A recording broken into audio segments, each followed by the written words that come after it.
So viel von der allgemeinen Grundlage, der Annahme eines dem Menschengeist ähnlichen Schöpfergeistes. Wenn wir nun zu Einzelheiten übergehen, so wollen wir mit den Vertretern der natürlichen Theologie annehmen, dass solch ein Geist existiert, dass er dem menschlichen Geist insoweit ähnelt, als er eine selbstbewusste, persönliche Intelligenz ist und dass sich die Fürsorge eines solchen Geistes über alle seine Werke erstreckt.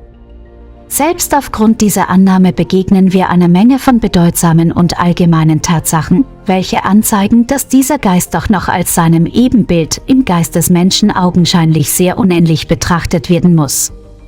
Ich will mich hier nicht auf die Tatsache berufen, dass es in der Natur ein unnützes und zweckloses Handeln gibt, weil man dem meines Erachtens sehr wohl ein anderes aus der Anschauung der Natur als Ganzes entnommenes Argument entgegenhalten kann, dass nämlich die Natur als Ganzes ein geordneter Kosmos ist und dass daher das, was uns im Einzelnen als unnütz und zwecklos erscheint, in Bezug auf das große System der Dinge als ein Ganzes nicht zwecklos sein mag.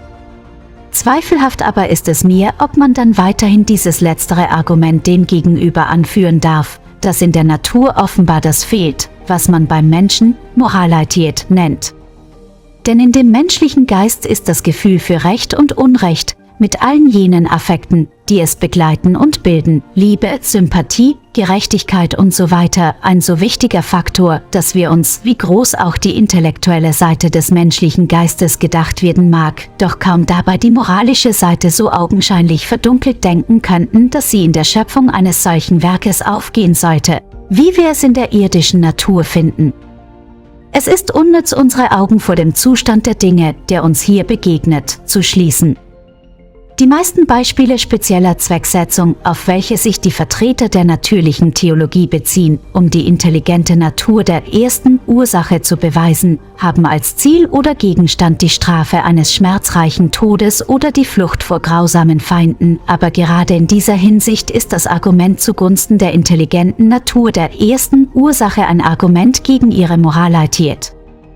Wenn wir wiederum die engere Grundlage verlassen, auf welcher das teleologische Argument früher ruhte, und es auf die breitere Grundlage der Natur als ein Ganzes stellen, so ist es kaum weniger unvereinbar mit der Moralität jener Ursache, denn wir sehen, dass die Tatsachen, auf die ich angespielt habe, nicht nur zufälliger Natur sind und sozusagen von entgegengesetzten Tatsachen allgemeinerer Art ausgewogen werden, sondern dass sie augenscheinlich das wichtigste Kennzeichen des Systems der organischen Natur als ein Ganzes darstellen. Wenn man dies aber für fraglich hält, dann würden wir nicht mehr zu dem Schluss berechtigt sein, dass es überhaupt ein solches System gibt.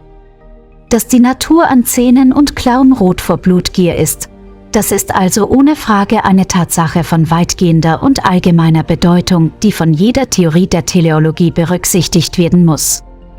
Diese Seite unserer Frage kann wohl kaum in stärkeren Ausdrücken wiedergegeben werden, als es von Physikus geschehen ist, den ich daher hier zitieren werde. Nehmen wir einmal an, die Gottheit sei, wie Professor Flint behauptet, allmächtig, dann ist doch sicherlich der Schluss im höchsten Grade berechtigt, dass ein derartiges allgemeines Leiden, mag es auch immer bezwecken, was es will, einen unberechenbar größeren Mangel an Barmherzigkeit im göttlichen Charakter zeigt als in irgendeinem, auch dem schlechtesten, menschlichen Charakter. Lasst uns doch einen Augenblick einhalten und bedenken, was das Leiden in der Natur bedeutet. Vor einigen 100 Millionen Jahren sind Millionen und Abermillionen von Tieren zum Gefühl erwacht. Seit jener Zeit bis zur Gegenwart muss es Millionen und Abermillionen von Generationen von Millionen und Abermillionen von Individuen gegeben haben. Und während dieser ganzen Zeit von unberechenbar Dauer hat dieses unfassbar große Heer fühlender Wesen in einem Zustand des unaufhörlichen Kampfes, der Furcht, der Raubgier und der Schmerzen gelebt. Wenn wir das Ergebnis dieser Tatsachen betrachten, so finden wir, dass mehr als die Hälfte der Arten, welche den endlosen Kampf überlebt haben, in ihren Lebensgewohnheiten Parasiten geworden sind, also niedrigere und empfindungslose Lebensformen, welche sich von höheren und empfindenden Formen nähern. Da sehen wir Zähne und Krallen, die zum Mord gewetzt, Hacken und Saugnäpfe, die zur Qual gebildet sind. Überall eine Herrschaft des Schreckens, des Hungers, der Krankheit, mit strömendem Blut und zuckenden Gliedern, mit keuchendem Atem und unschuldigen Augen, die sich trübe in den Todesschauen grausamer Qual schließen. Will man etwa entgegnen, dass es zur Entschädigung auch Freuden gibt? Ich will das nicht gegeneinander abwägen, die Freuden fasse ich einfach als ebenso natürlich notwendig auf wie die Schmerzen, einerlei ob die Entwicklung einer Zwecksetzung entspringt oder nicht. Will man mir aber vielleicht einwerfen, dass ich nicht berechtigt bin, über die Zwecke des Allmächtigen zu urteilen? Ich antworte, wenn es Zwecke gibt, dann bin ich auch meines Erachtens berechtigt, über sie zu urteilen. Und wenn ich über Zwecke urteilen darf, falls sie wohltätig zu sein scheinen, dann bin ich folgerichtig gezwungen, auch über die zu urteilen, welche unbarmherzig zu sein scheinen. Es ist auch nicht möglich, die letzteren durch den Hinweis auf die Ordnung und Schönheit als Endziel zu mildern, wenn man weiß, dass die von dem allmächtigen Zwecksetzer angewandten Mittel so schreckliche gewesen sind. Alles, was wir berechtigterweise in dieser Sache behaupten könnten, würde sein, dass er unseren Beobachtungen zufolge für die Vervollkommnung der Tiere sorgt, selbst unter Hinteransetzung ihrer Lebensfreuden, ja selbst unter gänzlicher Missachtung ihrer Leiden. Aber dies behaupten würde doch nur heißen, die Wohltätigkeit als eine Eigenschaft Gottes leugnen. Dieses Räsonnement ist ebenso unanfechtbar wie klar. Wenn wir, wie der Verfasser weiter sagt, ein Kaninchen in den eisernen Klauen einer Falle zittern sehen und die teuflische Natur des Wesens verabscheuen, welches sehr gut weiß, was Schmerz bedeutet, und doch mit vollem Bewusstsein seine ganze Erfindungsgabe anwendet, um ein so scheußlich grausames Ding zu ersinnen. Was sollen wir dann von einem Wesen denken, welches mit noch höheren geistigen Fähigkeiten und mit einer unbeschränkten Fähigkeit, die Mittel zur Sicherung seiner Ziele zu wählen begabt ist und welches doch unsagbar viele Tausende von nicht weniger teuflischen Mechanismen ersonnen hat? Kurz, soweit uns die Natur belehren kann und soweit die Beobachtung reicht, scheint es, als ob das Natursystem, wenn es überhaupt eins gibt, die Schöpfung eines Geistes darstellt, der sich von dem höher entwickelten menschlichen Geist dadurch unterscheidet, dass er unermesslich intelligenter ist, ohne auch nur annähernd so moralisch zu sein. Und dasselbe wird durch die Reu und gar keinen Unterschied machende Art angezeigt, in welcher die Gerechtigkeit abgemessen wird, wenn man überhaupt sagen kann, dass dies geschieht.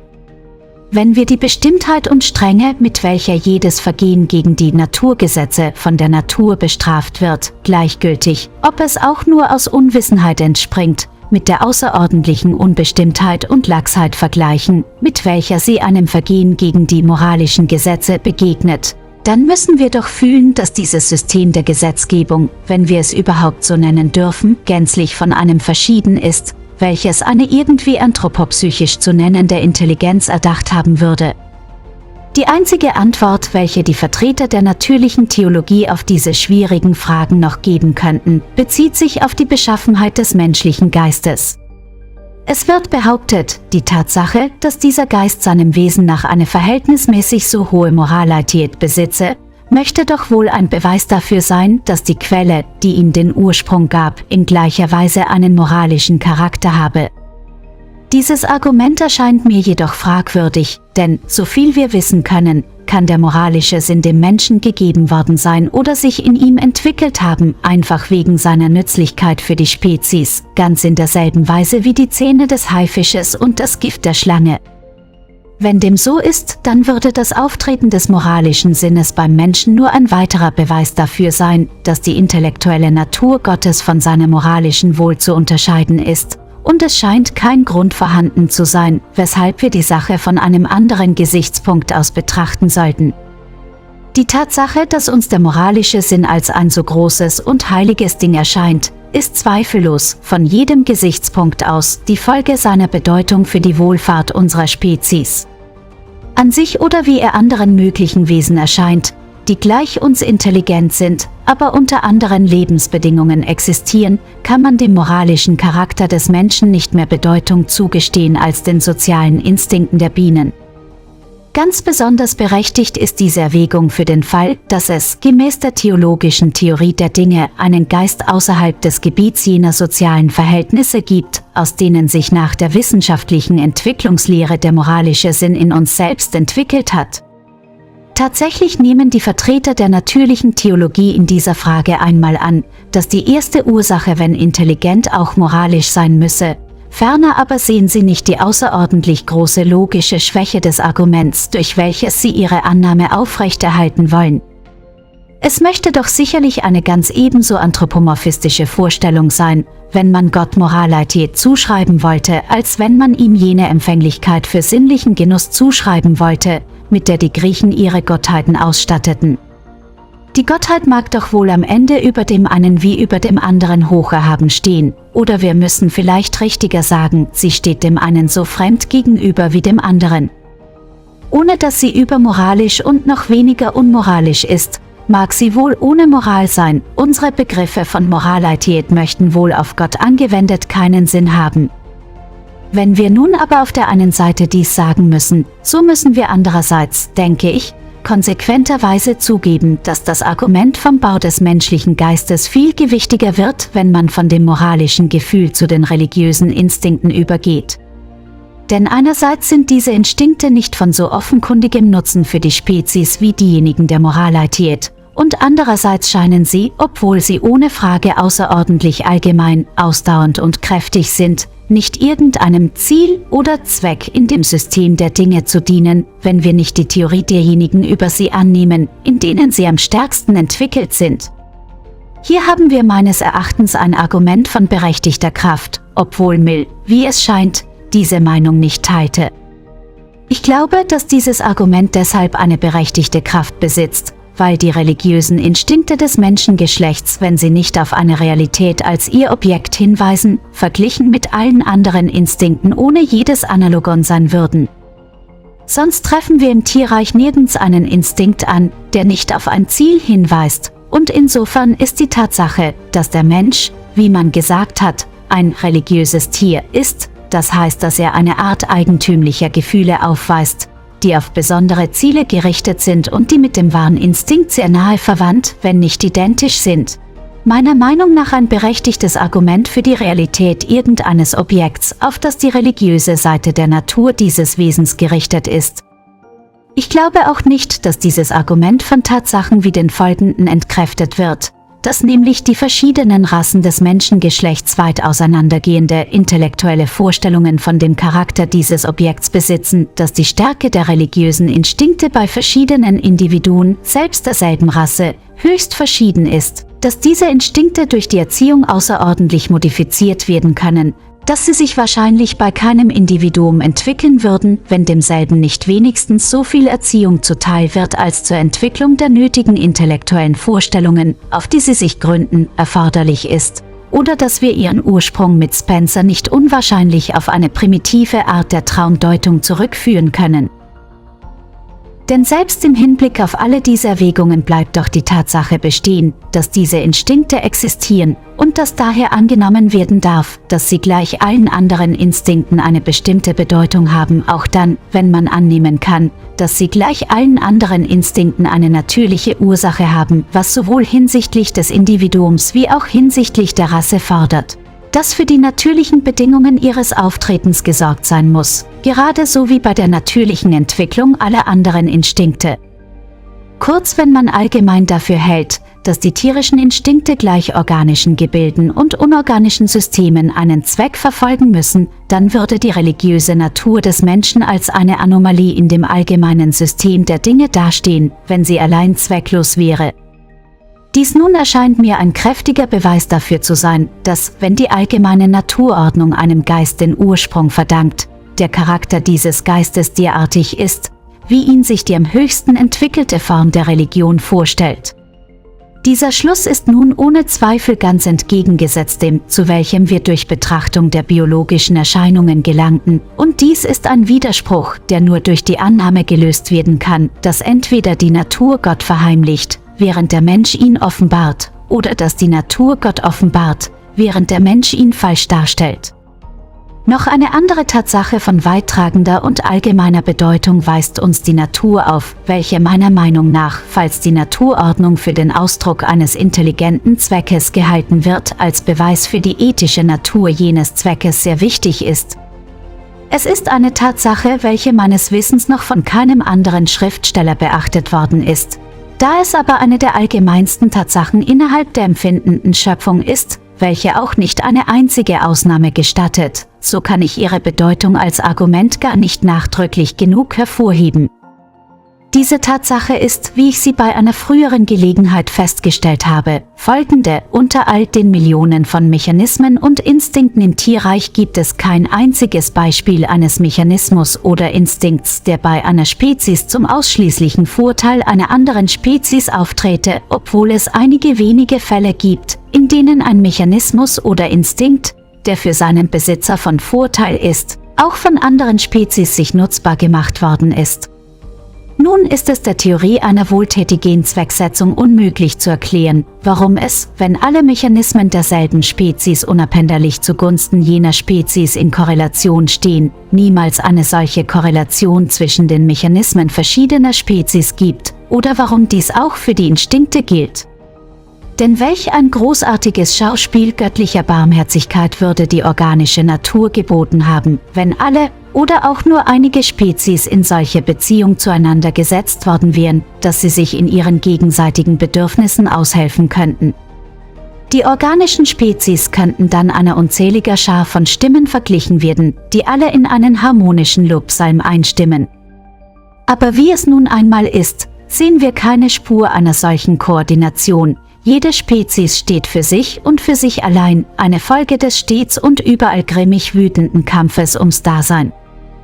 Die soeben festgestellte weittragende und allgemeine Tatsache ist nach meiner Meinung das wichtigste Argument zugunsten der Darwinschen Theorie von der natürlichen Zuchtwahl, und aus ihr können wir den wahrscheinlichen Grund erkennen, warum sie, die Tatsache, so ist, wie sie ist, soweit es sich um die Frage nach ihrer natürlichen Ursache handelt. Aber wenn es sich um die Frage handelt, was sollen wir, vorausgesetzt, die natürliche Kausalität entsprenge im letzten Grunde einem Geist, von dem Charakter des Geistes sagen, welcher sich dieser Methode der Kausalität bedient. Dann kommen wir wieder zu der Antwort, dass dieser Geist, soweit wir es nach einer gewissenhaften Prüfung dieser Tatsachen beurteilen können, nicht derartig ist, dass wir ihn wie beim Menschen moralisch nennen würden. Natürlich mag hinter den Naturerscheinungen eine moralische Rechtfertigung stecken, so dass wir nach diesen Erscheinungen zu urteilen nur sagen können, dass er, nämlich der Geist, weil er eine Methode der natürlichen Kausalität wählte, welche zu diesen Resultaten führte, bei uns, wie oben erwähnt, den Anschein erweckt hat, als sorge er für die Vervollkommnung der Tiere unter Ausschluss ihrer Freuden, ja sogar unter gänzlicher Missachtung ihrer Leiden. Endlich ist noch eine Wahrheit von Bedeutung, die in Erörterungen dieser Art nur zu oft unberücksichtigt bleibt, da nämlich alle unsere Raisonnements einen sich nach unserem Wissen richtenden Charakter haben, so sind unsere Schlussfolgerungen proportional unserer Unwissenheit unsicher, und da unsere Unwissenheit hinsichtlich der von uns erörterten Fragen unermesslich groß ist, so sind alle Schlüsse, die wir haben ziehen können, wie Bischof Butler sagen würde, unendlich prekär. Oder wie ich diese formale Seite der Frage früher bei einer Diskussion mit Professor Assagrei über das teleologische Argument ausdrückte: Ich denke, man wird doch wohl zugeben, dass die Stärke eines Schlusses von der Zahl, der Bedeutung und der Bestimmtheit der dabei mitspielenden bekannten Dinge und Verhältnisse abhängt, verglichen mit der Zahl, Bedeutung und Bestimmtheit der dabei mitspielenden unbekannten, aber hergeleiteten Dinge und Verhältnisse. Wenn dem so ist, so sollten wir logischerweise vorsichtig sein, wenn wir von dem Natürlichen auf das Übernatürliche schließen, denn wenn wir auch das ganze Gebiet der Erfahrung, aus dem wir einen Schluss ziehen, vor uns haben, so sind wir doch nicht imstande, die Wahrscheinlichkeit des Schlusses abzumessen, da die unbekannten Verhältnisse hier eingestandenermaßen nach Zahl, Bedeutung und Grad der Bestimmtheit unbekannt sind. Der ganze Kreis menschlicher Erkenntnis ist unzureichend, um eine Parallaxe zu gewinnen, durch welche man die erforderlichen Messungen anstellen und das Verhältnis zwischen den bekannten und den unbekannten Begriffen bestimmen kann. Anders ausgedrückt können wir sagen, wie sich unsere Kenntnis eines Teils zu unserer Kenntnis eines Ganzen verhält, so verhält sich unser Schluss aus jenem Teil zur Realität jenes Ganzen. Wer kann daher selbst auf dem Boden der Hypothese des Theismus sagen, dass unsere Schlüsse oder die Idee des Zweckes irgendeinen Sinn haben würden, wenn sie auf den Allehalter angewendet werden, dessen Gedanken nicht unsere Gedanken sind, und natürlich lassen sich, mutatis mutandis, dieselben Bemerkungen auf alle Schlüsse anwenden, die eine negative Tendenz haben. Ein Ergebnis der ganzen Erörterung erscheint mir also zu sein, dass der Einfluss der Naturwissenschaft auf die natürliche Religion stets ein zerstörender gewesen ist. Schritt für Schritt hat sie den scheinbaren Nachweis einer direkten oder speziellen Zwecksetzung in der Natur zurückgedrängt, bis nunmehr dieser Nachweis nur allein noch auf der einen gewaltigen und allgemeinen Tatsache beruht, dass die Natur als Ganzes ein Kosmos ist. Es ist offenbar unmöglich, dass sich der zerstörende Einfluss der Naturwissenschaft noch weiter als bis hierhin erstrecken wird, da die Naturwissenschaft selbst nur auf dieser Tatsache als Grundlage bestehen kann. Aber wenn wir zugeben, dass diese gewaltige und allgemeine Tatsache, welche für unseren Intellekt überwältigend sein müsste, wenn sie uns ihrer Alltäglichkeit wegen nicht so vertraut wäre, die Tätigkeit eines Geistes in der Natur offenbart, so merken wir sofort, dass es unmöglich ist, den etwaigen Charakter eines solchen Geistes zu bestimmen, selbst wenn wir annehmen, dass er existiert. Wir können nicht begreifen, dass er irgendeine der Fähigkeiten besitzen sollte, welche ganz besonders das kennzeichnen, was wir in uns selbst als Geist erkennen, und daher ist das Wort Geist auf jene vermeintliche Tätigkeit angewandt, ein X, eine unbekannte Größe. Und dann, wenn wir auch diese Schwierigkeit nicht berücksichtigen und annehmen, dass es auf die eine oder andere für uns unbegreifliche Weise einen Geist gibt, der über dem menschlichen Geist so hoch erhaben ist, wie dieser über der mechanischen Bewegung, so treffen wir doch noch auf einige gar gewaltige und allgemeine Tatsachen in der Natur, welche entschieden darauf hinzudeuten scheinen, dass diesem Geist, wenn er existiert, die moralischen Empfindungen des Menschen teilweise oder gänzlich fehlen, während andererseits das religiöse Verlangen des Menschen selbst den entgegengesetzten Schluss rechtfertigen möchte. Und endlich haben wir im Hinblick auf den ganzen Gang dieser Untersuchung gesehen, dass man auch nicht die geringste messbare Wahrscheinlichkeit hinsichtlich ihrer Schlussfolgerungen erlangen kann. Nach alledem erscheint die natürliche Religion heutzutage lediglich als ein System von intellektuellen Widersprüchen und moralischen Schwierigkeiten, und wenn wir an sie mit den größten von allen Fragen herantreten, gibt es ein Wissen bei dem Allerhöchsten, sollte nicht der Richter der ganzen Welt Recht richten, so ist die einzig klare Antwort, welche wir erhalten und die uns aus der Tiefe unseres eigenen Herzens zurückschallt. Als ich dies bedachte, war es zu schmerzlich für mich. Notizen zu einem Werke, eine unbefangene Prüfung der Religion von Metaphysikus. Einleitung des Herausgebers. Zu den Notizen, die alles enthalten, was George Romanes für sein Werk, eine unbefangene Prüfung der Religion, schreiben konnte, ist nur noch wenig als Einleitung hinzuzufügen. Dies wenige aber muss die Gedankenkluft zwischen den vorstehenden Abhandlungen und den Notizen überbrücken, welche die Geistesrichtung, die Romanes zuletzt vertrat, näher beleuchten. Am schärfsten kommt der antitheistische Zug jener Abhandlungen wohl darin zum Ausdruck, dass in ihnen auf den von der Natur gelieferten oder doch angenommenermaßen gelieferten Beweis gegen den Glauben an Gottes Güte ganz besonders Nachdruck gelegt wird. Über dieses Geheimnis, das wohl zu verwirren imstande ist, hat George Romanes offenbar noch mehr sagen wollen, er wurde aber durch den Tod daran verhindert.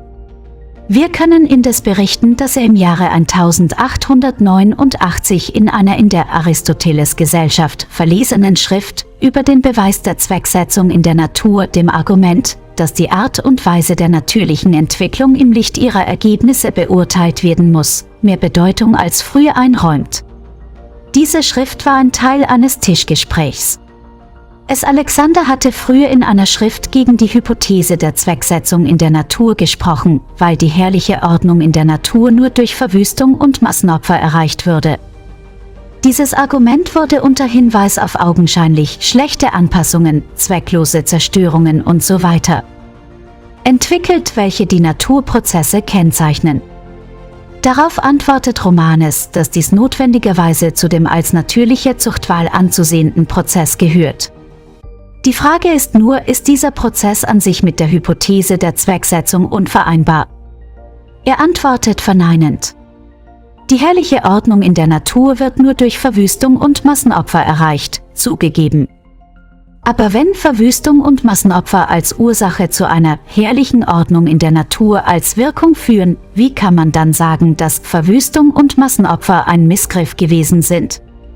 Oder wie kann man es als Tatsache hinstellen, dass wirklich Verwüstung und Opfer stattgefunden haben? Offenbar kann man das nur dann sagen, wenn wir unser Augenmerk allein auf die Mittel, nämlich die Massenvernichtung der den Lebensbedingungen weniger angepassten Wesen, nicht aber auf das richten, was schon innerhalb der Grenzen der menschlichen Beobachtung unzweifelhaft als der Endzweck erscheint, nämlich als das Kausalergebnis eine sich immer mehr vervollkommnende Welt von Lebensformen.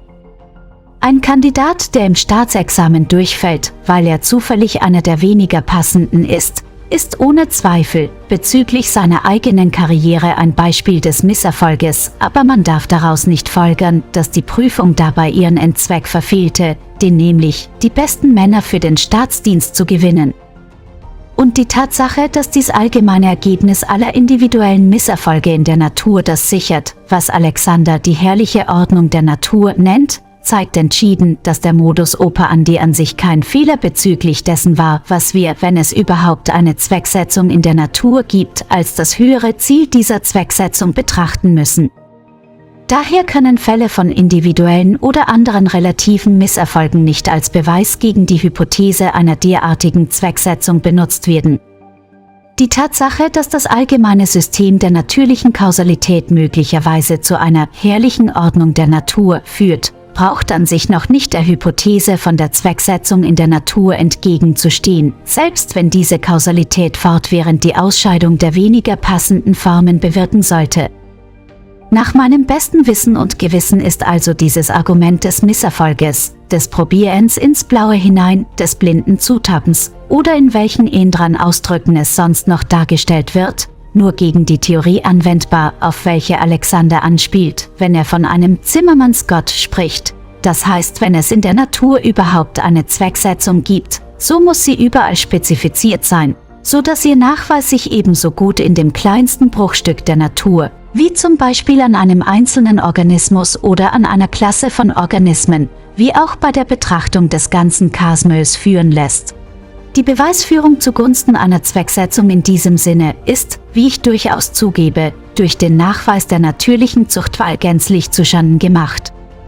Aber dies hat die sich nun erhebende, viel wichtigere Frage in ein umso helleres Licht gesetzt, nämlich die, liegt in der Methode der Kausalität auf die Natur als Ganzes angewandt irgendetwas, was der Theorie einer Zwecksetzung in der Natur als Ganzes entgegensteht. Es ist wahr, dass dieses Argument sich nicht direkt gegen den Charakter Gottes wendet, dessen Plan die Natur darstellt, aber indirekt doch. Solch ein Argument zum Beispiel, wie es sich befindet, wenn wir ein Kaninchen sehen, scheint nur dann Beweiskraft zu haben, wenn wir uns Gott als Zimmermann vorstellen. Wahrscheinlich fühlte Romanes auch die Schwierigkeit, welche aus dem Gedanken an die Grausamkeit der Natur entspringt, weniger, je mehr er die Menschheit als den wichtigsten Teil der Natur erkannte und je mehr er die Bedeutung des Leidens für das menschliche Leben erfuhr und auch einen größeren Eindruck von der positiven Gewissheit des Christentums als eine Religion des Leidens und zugleich der Offenbarung des Gottes der Liebe erlangte. Der christliche Glaube gibt seinen Anhängern nicht nur ein Argument gegen den Pessimismus aus allgemeinen Ergebnissen, sondern auch eine solche Einsicht in den Charakter und das Tun Gottes, das ihn dies befähigt, hoffnungsvoll die überwältigenden Bedenken zu ertragen, die aus dem Anblick des individuellen Leidens entspringen. In den letzten Jahren seines Lebens las er mit großer Aufmerksamkeit einige Bücher über den Beweis des Christentums, von Pascals Penses an bis auf unsere Zeit und studierte eifrig die Beweisgründe für einen Weltenplan, wie er sich in der biblischen Offenbarung als Ganzes zeigt. Dieses Studium offenbart sich in kurzen Bemerkungen und Hinweisen, welche Romanes in Notizbüchern hinterlassen hat. Die Resultate dieses Studiums werden aus den folgenden Notizen ersichtlich sein, welche, wie ich meine Leser erinnern muss, trotz ihres kleinen Umfangs der einzige Grund für die Veröffentlichung dieses ganzen Buches bilden. Beim Lesen dieser Notizen wird gewiss jeder von tiefem Bedauern ergriffen werden, dass es dem Verfasser nicht vergönnt war, sein Werk zu vollenden. Jeder Leser der folgenden Seiten muss dessen eingedenk sein, dass er nur unvollständige Notizen, kein vollendetes Werk vor sich hat. Dies ist auch besonders bei einigen Stellen, die skizzenhaft und in ihrer Behandlung unbefriedigend erscheinen mögen, sowie endlich auch in Bezug auf Wiederholungen und Spuren der Unzulänglichkeit zu berücksichtigen. Aber ich kann mir auch nicht denken, dass irgendjemand diese Notizen bis zu Ende lesen könnte, ohne mit mir darin übereinzustimmen, dass die Welt, wenn ich sie nicht veröffentlicht hätte, das Zeugnis eines begabten und durchaus aufrichtigen Geistes, der Gott suchte und fand, verloren haben würde. Motto für diese Notizen. Es ist aber durchaus nichts Geringes, obwohl schwer zu glauben, dass durch die astronomischen Studien in jedem Menschen ein geistiges Organ, Auge, gereinigt und wiederbelebt wird, wenn es in den anderen Beschäftigungen verkümmert und blind wird, obgleich es doch mehr wert ist, erhalten zu werden als 1000 körperliche Augen, denn durch dieses allein sieht man die Wahrheit. Wer nun deine Ansicht teilt, der wird deinen Worten den größten Beifall schenken, wer aber hiervon noch nichts empfunden hat, der wird natürlich annehmen, dass du Unsinn redest, denn einen anderen Nutzen, welcher der Rede wert wäre, sieht er nicht ein. Darum überlege es dir gleich, an wen von beiden du deine Worte richtest, ob du nicht lieber weder mit dem einen noch mit dem anderen redest, sondern die Untersuchung hauptsächlich um deiner selbst willen führst, ohne dass du es einem anderen missgönnst, wenn er davon Vorteil hat. Pleitö. Wenn wir mit Erfolg tadeln und einem anderen seinen Irrtum zeigen wollen, so müssen wir wissen, von welcher Seite er die Sache ansieht, denn auf dieser Seite ist sie gewöhnlich richtig, und indem du dies zugibst, zeige ihm die Seite, auf der sie falsch ist. Pascal. Bemerkung des Übersetzers. Durch die Güte des Herrn Direktor Dr. Kühne in Duban erfahre ich, dass die von Romanes zitierte Stelle aus Pleitö sich, Politeia, Buch 7, Kap. 10 im Anfang findet. Pleitö lässt dort Sokrates von der Astronomie und ihrem Nutzen für den Menschen reden. Ein Zuhörer meinte dabei, die Astronomie habe für Ackerbau, Schifffahrt und Kriegskunst Wert, weil man durch sie die Gesetze der Zeiten kennenlerne. Sokrates lacht darüber und sagt, du bist ein drolliger Kerl, du fürchtest dich wohl vor dem Pöbel und willst nicht etwas empfehlen, was keinen praktischen Nutzen hat, dann folgen die obigen als Motto gewählten Worte, die ich des besseren Verständnisses halber in fast wörtlicher Übersetzung aus dem griechischen Original gebe. Erste Einleitung. Vor vielen Jahren veröffentlichte ich in Trübners Philosophischen Abhandlungen einen kurzen Aufsatz betitelt »Unbefangene Prüfung des Theismus von Physikus«. Obgleich das Buch damals einiges Aufsehen erregte und seitdem eine Lebensfähigkeit gezeigt hat, welche der Verfasser nie erwartet hätte, so ist das Geheimnis der Autorschaft dennoch gewahrt geblieben. Das Geheimnis möchte ich, wenn möglich, auch ferner bewahren, aber da es, wie ich im Folgenden zeigen werde, in mancher Hinsicht wünschenswert ist, darzulegen, dass beide Bücher denselben Verfasser haben, so erscheint die gegenwärtige Schrift unter demselben Pseudonym wie die vorhergehende. Der Grund, warum die erste Abhandlung anonym erschien, ist in der Vorrede zu derselben offen dargelegt worden, nämlich, damit das Raisonnement des Buches nach seinem eigenen Werte beurteilt werden möchte, unter Vermeidung des Vorurteils, das von Seiten des Lesers so leicht entsteht, wenn er weiß, ob der Verfasser eine Autorität ist oder nicht. Dieser Grund besteht nach meiner Meinung noch immer in Bezug auf jene Schrift. Er lässt sich aber auch gleicherweise auf die vorliegende Fortsetzung, eine unbefangene Prüfung der Religion, anwenden. Es wird sich zeigen, dass die negativen Schlüsse der früheren Abhandlung in vielen Beziehungen durch die Resultate reiferen Nachdenkens, wie sie in der vorliegenden dargeboten werden, stark modifiziert worden sind. Es erscheint daher wünschenswert, gleich von Anfang an, soweit ich es zu beurteilen imstande bin, zu erwähnen, dass die fraglichen Modifikationen in keiner Weise irgendeinem Einfluss von außen her zuzuschreiben sind. Sie sind vielmehr fast ausschließlich auf die Ergebnisse meines eigenen, eingehenderen Nachdenkens zurückzuführen, wie ich es in Kürze auf den folgenden Seiten auseinandersetzen werde. Dabei verdanke ich den persönlichen Anregungen von Freunden gar nichts und der Lektüre von Büchern nur wenig. Indessen werden hier eigentlich keine neuen Gedanken dargeboten. Ja, ich meine, dass es heutigen Tages unmöglich sein würde, irgendeinen Gedanken in Bezug auf Religion auszusprechen, welcher nicht schon zu irgendeiner Zeit geäußert worden wäre. Doch kann man immer noch viel tun, um seine Gedanken weiter zu fördern, indem man eine Sache von anderen Gesichtspunkten aus betrachtet und schon mehr oder weniger vertraute Ideen auswählt oder ordnet, so dass sie zu neuen Gedankenkombinationen ausgebaut werden können, und dies, glaube ich, in Bezug auf den Mikrokosmos meines eigenen Geistes in nicht geringem Maße getan zu haben. Aber ich bemerke dies nur, um sogleich ein Bekenntnis hinzuzufügen, dass es mir nämlich, soweit Selbstprüfung den Menschen führen kann, so vorkommt, als ob die Modifikationen, welche meine Ansichten seit der Veröffentlichung meiner ersten, unbefangenen Prüfung erlitten haben, ebenso sehr rein logischen Denkprozessen als auch den halbbewussten und daher mehr oder weniger undefinierbaren Einflüssen der reiferen Lebenserfahrung zuzuschreiben sein. Wie weit dies so ist, das heißt, wie weit die Erfahrung das logische Denken beeinflusst, das ist selten, wenn überhaupt je, klar dargelegt, obgleich es sich täglich in der nüchterneren Vorsicht offenbart, mit welcher das nahende Alter den Geist beeinflusst. Nicht so sehr durch das offene Spiel von Vernunftschlüssen als vielmehr durch heimliche Täuschung des Bewusstseins bereichern die wachsenden Erfahrungen des Lebens und des Nachdenkens allmählich das Urteil. Und das, man braucht es kaum zu sagen, bewahrheitet sich besonders auf solchen Gebieten, welche das zarteste Medium für den Fortschritt des Denkens vermittels der verhältnismäßig plumpen Mittel syllogistischer Fortbewegung sind. Denn je höher wir von den festen Grundlagen der Bestätigung der Tatsachen emporsteigen, desto weniger sollten wir den Schwingen unserer Spekulation trauen, desto mehr aber werden wir uns auch jene praktische Weisheit intellektueller Vorsicht oder des Misstrauens gegen bloße Verstandesspekulationen erwerben, und das kann nur durch Erfahrung geschehen. Am meisten ist dies daher auf solchen Gebieten des Denkens der Fall, welche unserem sinnlichen Leben am fernsten liegen, nämlich in der Metaphysik und Religion. Und tatsächlich sehen wir gerade auf diesen Gebieten des Denkens, dass die Unbesonnenheit der Jugend sich am leichtesten durch die Erfahrung des Alters lenken und leiten lässt.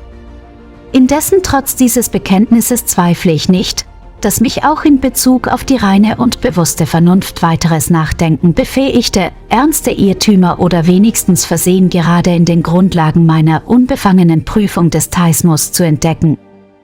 Ich glaube jedoch noch heute, dass die Schlüsse aus den dort aufgezeichneten Prämissen in völlig logischer Konsequenz folgen, so dass ich vermutlich, soweit es sich bloß um Vernunftschlüsse handelt, wohl niemals irgendeinen ernsten Irrtum entdecken werde. Übrigens ist ein solcher auch während der vielen Jahre seit der Herausgabe des Buches von niemandem sonst gefunden worden.